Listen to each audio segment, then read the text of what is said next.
Quand on est arrivé sur la plage, vous vous rappelez, je vous ai dit, bon bah il y a les services publics qui sont passés ce matin, et une association hier qui est passée aussi, la vie, etc. Et en fait, ça paraissait super propre.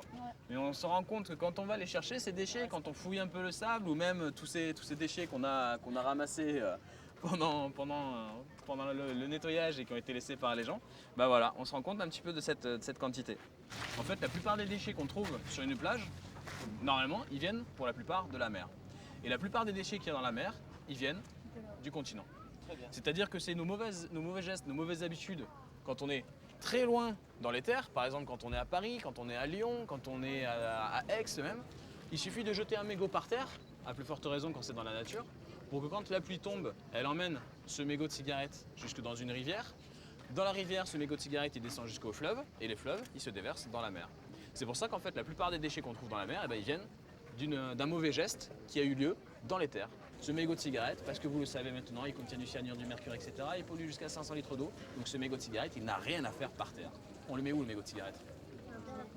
Comme tous les autres déchets. Tous ces déchets-là, s'ils se retrouvent ici, c'est qu'il y a une personne qui n'a pas compris qu'un déchet, ça se mettait à la poubelle. Donc il faut réapprendre ça aux gens.